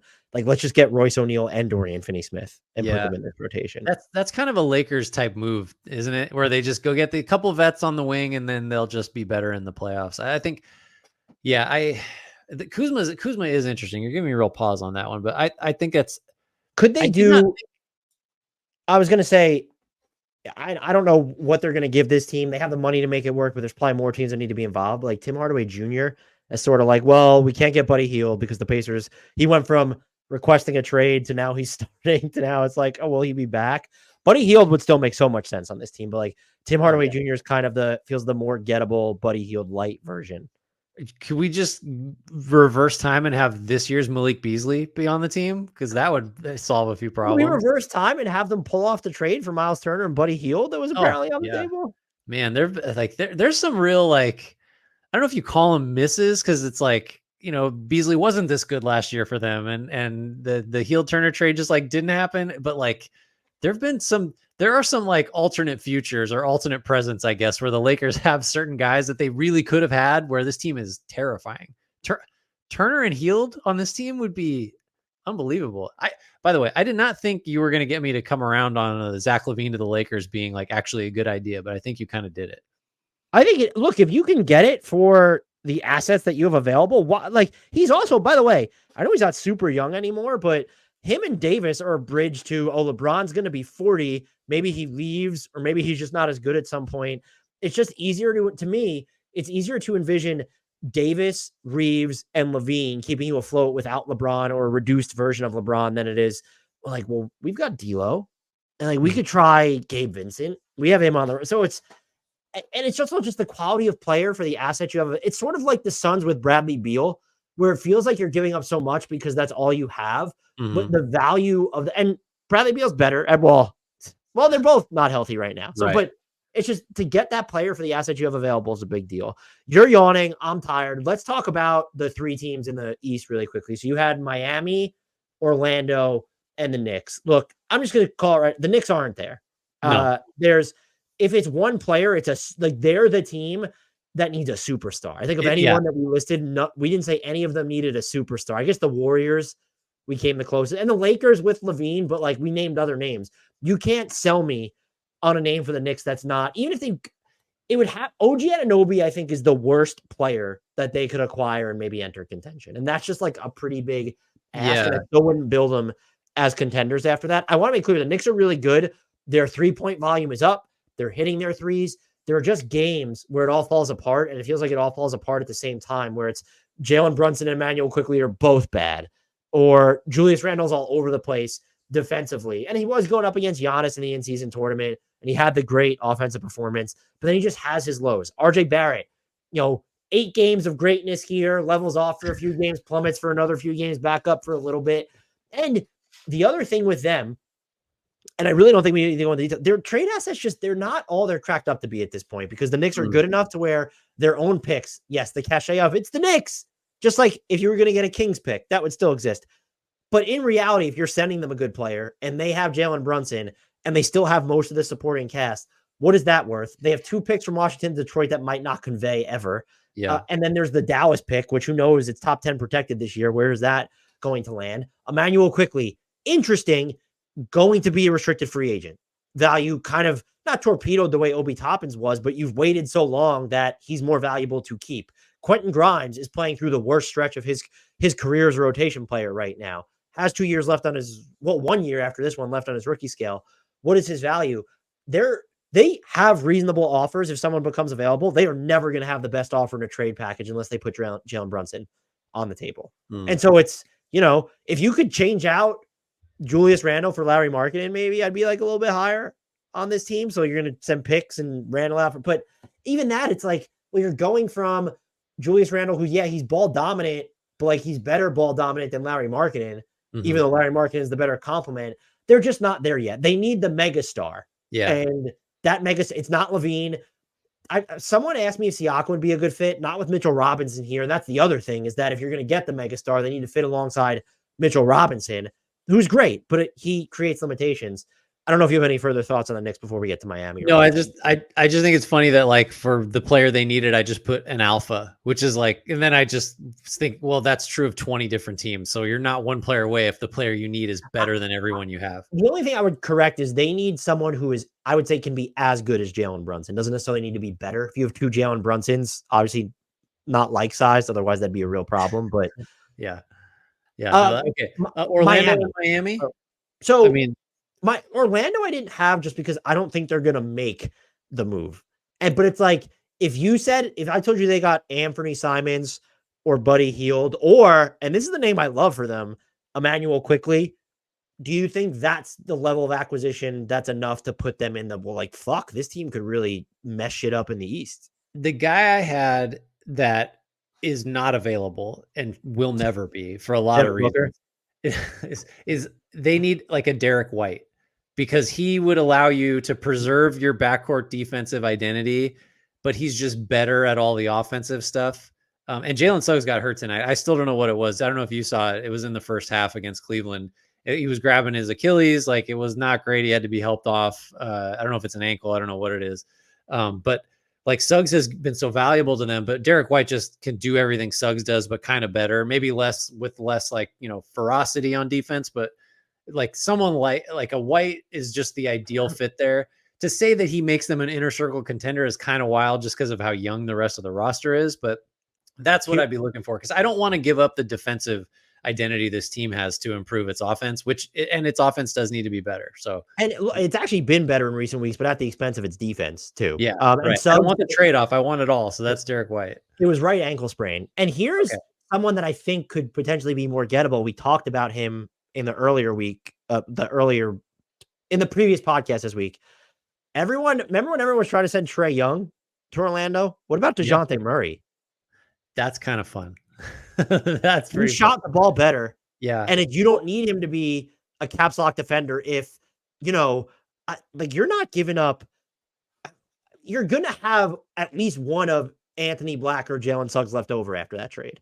Maybe both. Because Anthony's still there. No, but I meant like defensively. Like even if DeJounte Murray slips, you just have another primary defender, at least one, maybe two. So, and I think your Fultz is probably being sent out in that deal as the expiring money, and then other stuff. That's a name that I actually love. Yeah, that's a good one.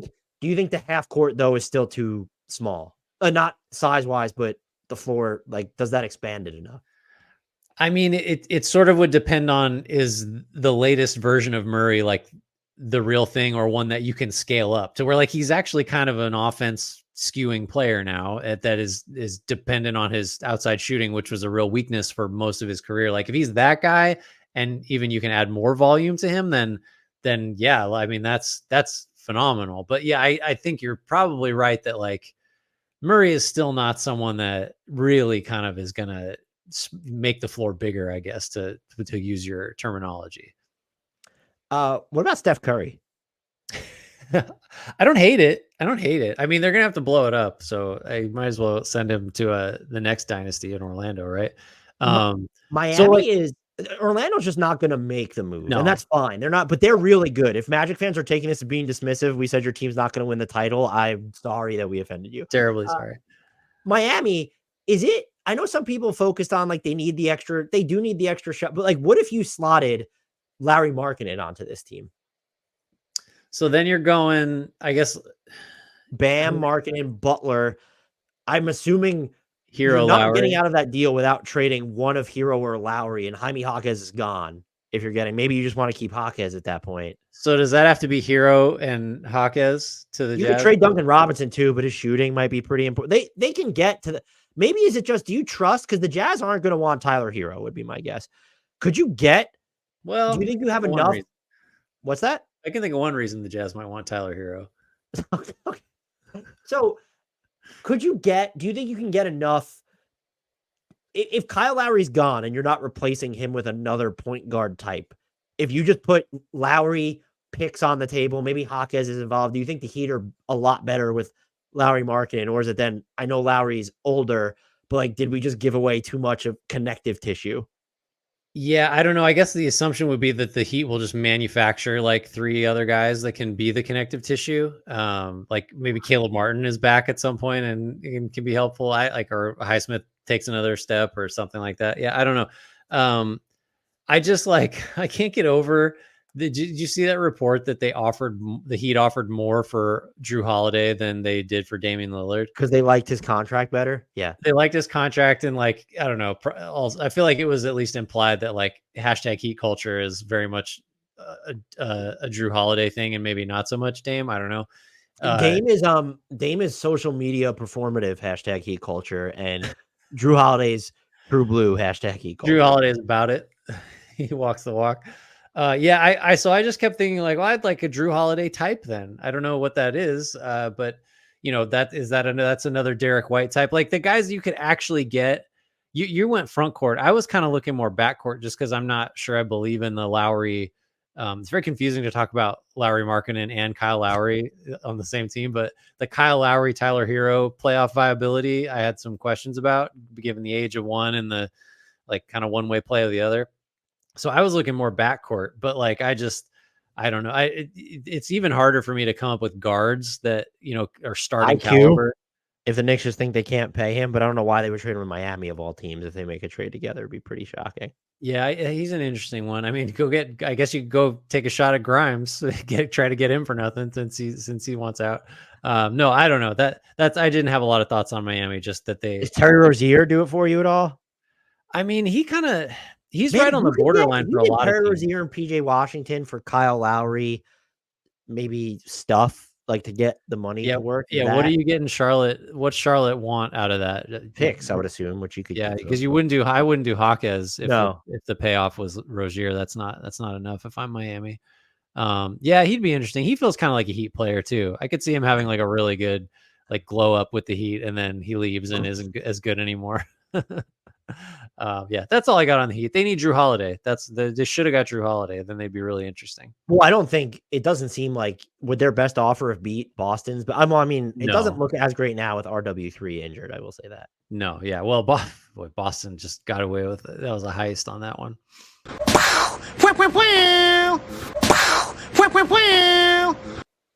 Stat padding. Do you want to kick us off with what you have for me? Yep. All right. So this is from Rubik's Gal. I'm just going to lead off with it. So Dan, Kevin Durant moved into 10th on the all-time scoring list, which I'm sure you're aware. He passed Moses Malone. That's that's true. Congratulations. It is true. You got it. He is one of 5 guys in the top 10 who has, for his career, shot under 50%. Can you name the others? I'll give you 3 strikes. Top 10 in scoring, under 50% from the field for his career. LeBron. Strike 1. Oh my God, he's over. Good for him. I want to double check that now because that seems crazy. Is he over 50%? If he's over 50, Jordan's got to be over 50. You just gave me a look. I don't want to waste one of my strikes on Jordan. Why is this so hard? It is kind of hard. LeBron's at 50.5% from the field for his career. So how many players are under 50? There's 4 of them. 4 of the top 10. And one of them's Kevin Durant? I guess he's the 5th. So there's 4 others. Karl Malone? No. Strike 2. Kobe. Correct. All right. So there's 4 more. Well, there's 3 more. Okay, so there's 3 more. Well, Jordan? Yeah, under 50%. Okay. All right.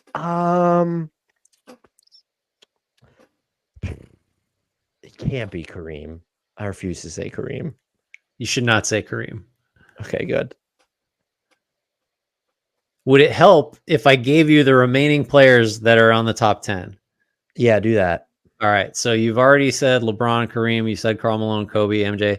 You got to choose from who of these guys shot under 50% for their careers? Dirk, Wilt, Shaq, Carmelo Anthony. Oh, Melo and Sure. Melo and Dirk. You got it. Yeah. Dirk, I wasn't sure you're going to get Melo Dirk. was in the top 10. That's crazy. Yeah, I want to say he's the next guy Katie's going to catch. And he might do it this year. I saw the graphic the other day. Let's see. You got one? I got a bunch that I'm just trying to decide which ones I like the best. Why don't we run through yours and then we'll run through all mine that I got. Let's try and separate it that way this time. All right. So I'll ask you, do you want like more of a historical, not like way back, but like an all-time thing? Or do you want some more like recent draft stuff? Oh, give me one of each. Okay. Tyrese Halliburton is on pace to lead the league and average over 11 assists per game. Name 5 of the 8 players who have averaged at least 11 assists in a season more than once. So guys that had 11 assists per game more than once. Do I get 3 strikes for this one too? Sure. I don't know why I said 5 of 8. You just like John Stockton. Correct. 9 times all-time leader. Still doesn't know what science is though. That's rough. Chris Paul. Correct. Done it twice. Ooh, that was close then. That's 2. I don't know if he was ever this high. Steve Nash. Done it 5 times. Whoa. So it's 5 of 8 have averaged 11 assists or more multiple times. Yeah, just give me. You got 3 and you got 3 strikes still. They're just tell me who's averaged at least 11 assists more than one season. Jason Kidd. Unbelievably no. I actually thought that was going to be wrong. I'm not going to lie. Really? Now I gotta look that one up just to double check because that seems crazy. I feel like Jokic is going to make this list by the end of his career, to be honest with you, but I'm not, He I'm not going might. to throw him in there now. Oh, I actually have a Jokic assist question later. Damn. Jason Why am I- Kidd never averaged 11. He was over 10 3 times. Most overrated player in NBA history. That's why. What a bum. I'm like blanking on who would be in the assist leaders. I'm trying to think of. James Harden. No, did not do it. So that's strike one. Or you got 2 strikes, actually. I have 2 strikes. Because I got Jason Kidd. You said Jason Kidd. Let me just burn another strike. Trae Young hasn't. No, Trae Young hasn't done it. You're missing. Let's see. This player is not the remaining options are not active. Oh my God. Oscar Robinson. Correct. Did it 4 times. Very One good. more. You did it, right? You said Stockton, Nash, Paul. Oh, Robertson. Yeah, you do need to get one more. Magic. Correct. He had 8. All right. Too. I was about to say, like, just the short list of greatest point guards ever. You got to name this guy. Okay. I want to get to this one now because you kind of mentioned him. Actually, it's going to totally spoil it. But hey, Dan, who does not have 20 assists in a game? Chris Paul, Russell Westbrook, Reggie Jackson, or Nikola Jokic? Nikola Jokic. Correct. 18 twice. Reggie Jackson had a 20 assist game. I don't actually remember that. I probably would have picked him if you didn't. I know. I blew it. All right. A draft one. Dan, which 2015 draft prospect scouting report included the phrase the cockiest prospect in years? D'Angelo Russell, Frank Kaminsky, Mario Hezonja, or Devin Booker? Mario Hezonja. Correct. Accurate. That is like the defining characteristic of his career is he was a cocky player. Mario Hezonja played like he thought he was Devin Booker. He did. What did he do with LeBron? Did he dunk on him and like talk to him? Stepped over him, right? Yeah, that's right. God, I wish I had like a fraction of Mario Hezonja's self-belief. You know what I could accomplish? Oh my God. He's just like a superpower. All right. I got a bunch more. We can keep going if you want, but or you could jump to yours. You want to do? I got a bunch of word associations for you. Oh man, I don't know if I'm mentally prepared here. Let me see if I have one I absolutely have to get you. Oh, okay. Yeah, well, let's do some word associations. There's a chunk of these I really want to get to, so I'm going to do them next when we're done with those. Sure. First block of 5. Chucker. Jordan Crawford. Forgotten. Forgotten. That's a good one. See, I'm thinking too hard already. You want to know what mine was when I wrote this down? Yeah. Hollis Thompson. I don't know why, but I'm going to say Mark Jackson, but not Warriors coach Mark Jackson. The other Mark Jackson, who also played for the Warriors. I think he went to Temple. He had a ton of rebounds, and everybody always said he was the other Mark Jackson. So it's like his whole deal is he's forgotten. Ahead of schedule. Chet Holmgren. Behind schedule. Oh God, that's a better one. Hold on, I know there's a good one for this. Like, who just doesn't develop like we want him to? Is there someone you're thinking of? Yeah. Who's behind schedule? Mine's RJ Barrett. What I'm curious. What was your schedule for him? Just you thought by now he'd be what? So like if I could draw a map of like the trajectory of what I was with RJ Barrett, it was I'll just stay close to home. Jonathan Kuminga is behind schedule and threatening to just not have a schedule for his career. James Wiseman. Well, I mean, he never really like started. You know who I'm scared is going to end up in this block? Cade Cunningham, but I'm not there yet. I think he's going to be fine.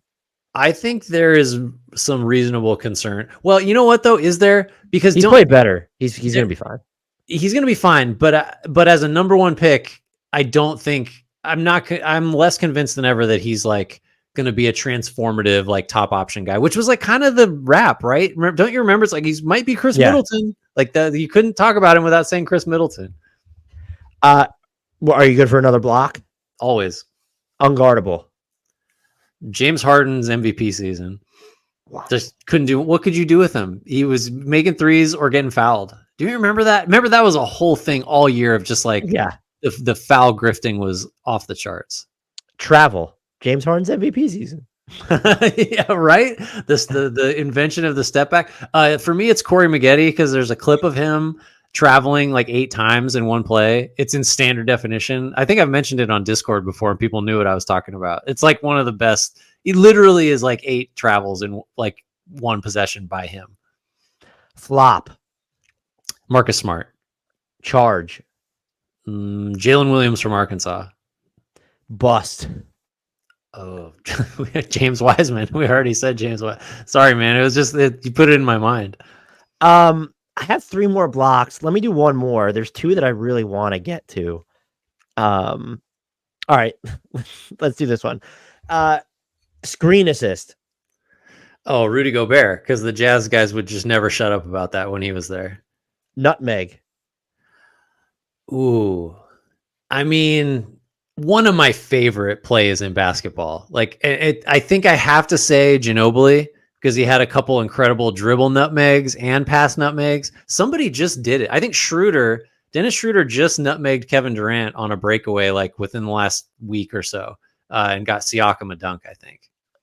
I think, looking in net, it'd be Trae Young for me, but the one that's just like the most recent ingrained into my mind is when Wemby did it to, I think it was Reggie Bullock. Oh, yeah. Just the visual of that was absurd. Yeah, that was amazing. I love the nutmeg is great. I don't care. Do you prefer the dribble, like going up the sideline, like dribble it through the guy's legs, run out, come back in, or do you like the pass to the cutter nutmeg pass? I think the second one is harder, so I prefer that one. Yeah, I think sometimes when the second one makes it through, it's almost an accident. You know, they're just throwing it at the guy's yeah. Like if you see the Durant one, the Schroeder through Durant's legs, like I can't believe Schroeder could time that out that well. But the dribble is like always intentional, so that's a cool one. Second round exit. I just want to say the Clippers, and that might be like historically unfair, but I imagine they got a fair number of second round exits. Who's like the most? I mean, the Sixers, right? Aren't the Sixers this team second round exit? Yeah. Hot seat. Oh, there's no wrong answers, but I said Tom Thibodeau, not because I think he's on the hot seat, but because I feel like he's been on it a lot of times. So if you're going for right now, oh man, Billy Donovan is Billy Donovan. Well, he just didn't he just get a new deal that the Bulls were like mad leaked or something? Yep. They did. Monty Williams. They're gonna cut Monty Williams loose with like $90 million left on his deal. Yeah, that's tough. I'm sure I forgot. His ice cold. Mine was Wes Unseld Jr. I just don't see him being with the Wizards beyond this season. Is probably. Yeah, I mean, like I just don't know who the coach is for that team, but yeah, I'm wondering after some of the lineups he's run out if Pop might be on the hot seat. He's just kind of messing around. I feel like the right answer might be, but I ultimately think they're going to be fine as JB Bickerstaff. Yeah, this would have to persist for we'd have to get to like the trade deadline, and the Cavs would have to be like a 500 team for that to happen. But like, I don't think. Is there anybody that is like JB Bickerstaff's a top 10 coach? I don't think anybody thinks that, right? Like I'm sure there's somebody who thinks that. Maybe they're on his family tree, but if you had some form of consensus, I don't think he's up there. This is my favorite one to finish this block. 6 of 19. That feels like a Trae Young line to me. I'm gonna say Trae Young. I think probably because you just said him. Okay, so I'm not gonna lie, and people are gonna be so Trae Young is tied for 19th all time in the most 6 of 19 games. Pretty good with 6. So mine actually ended up being tied for 3rd because it was Kobe. Was the first one I thought of. I bet you Carmelo's got some 6 of 19s. So the leader all time in 6 of 19 games stands alone, Damian Lillard with 12. Wow. Tracy McGrady is second with 10. Kobe and Vince Carter are 3rd with 9. And then you said Melo has to have a few of these. I would assume so. Because you got to be. He's not. So this is exact. He is not in the top. I just went through the top 200. I'll scroll through the next page. But he has 2 or fewer of those games. Okay. So that's an interesting, because you've got to be a really good player to have a lot of 6-19 games, because you've been allowed to have that many 6-19 games over a long period of time. Carmelo Anthony's had 2, so it's just like he's tied with like a million other people for whatever it's 100th spot. But that was my favorite. Just like, what's the number? Dame had the most. 12. Yeah, That's Vince Carter at 2 was a little bit surprising as well. Yeah.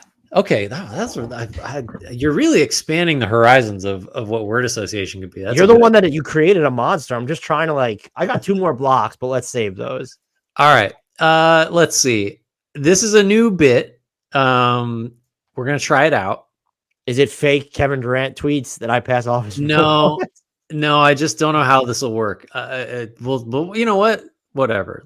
So, Dan, these players have all played for 2 specific teams in their careers. All right. So I'm going to start naming these players.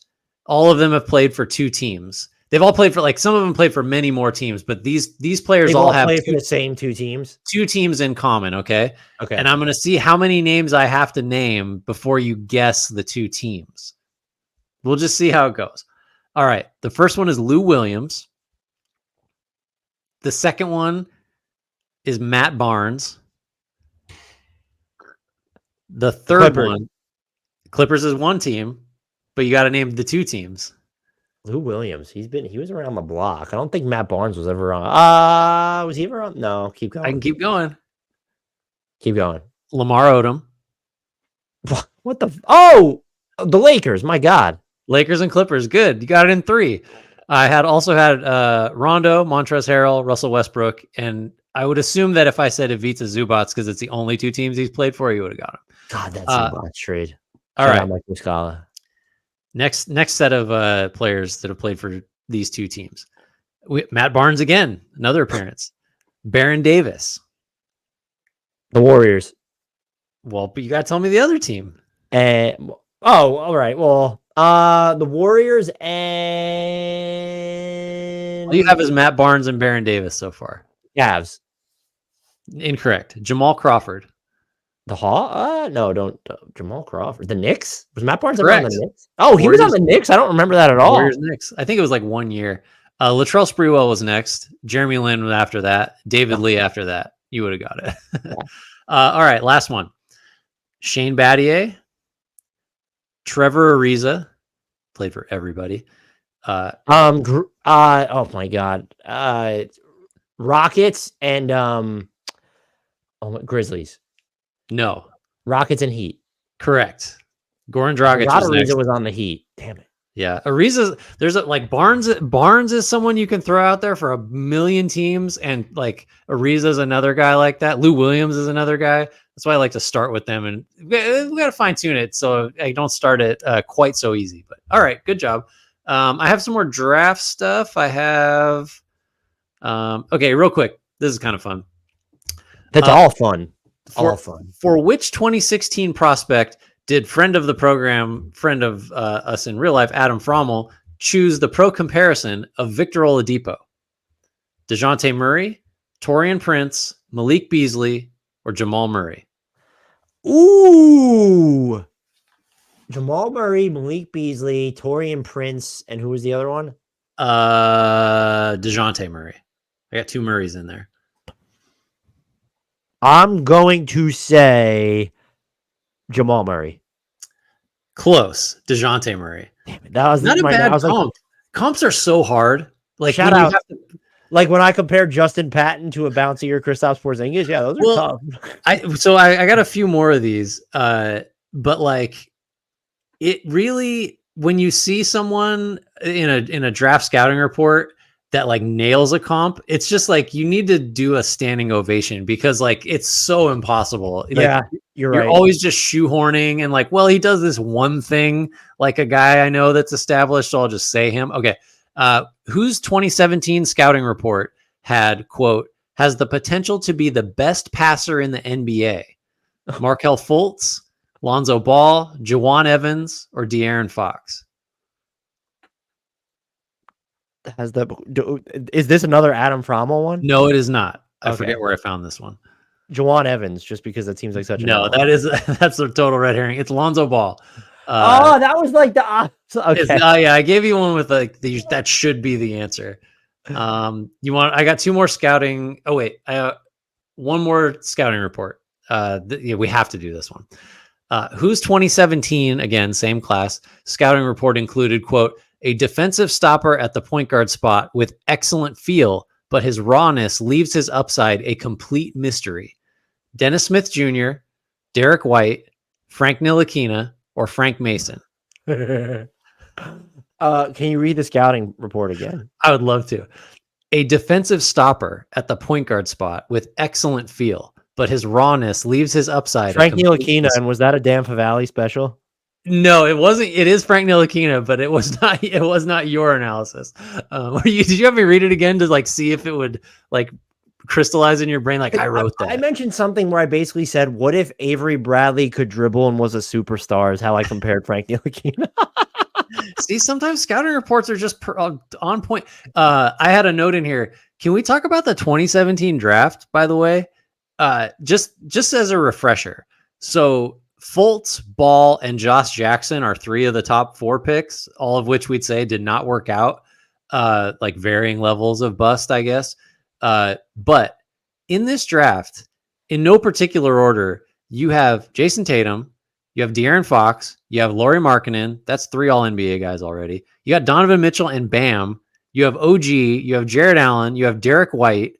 And that's just like the first tier. Also in this draft, John Isaac, Zach Collins, Malik Monk, Luke Kennard, John Collins, Kuzma, Hart, Hartenstein, Dylan Brooks, Monte Morris. 2017 was stacked. There's like 20 plus like legit NBA players. We should rank every single draft class since like the Kobe draft or something one day. How long do you think that would take us? During the lockout, I think I redrafted like every single draft class for work. So that was also like 12 years ago. Not the lockout. I mean the pandemic.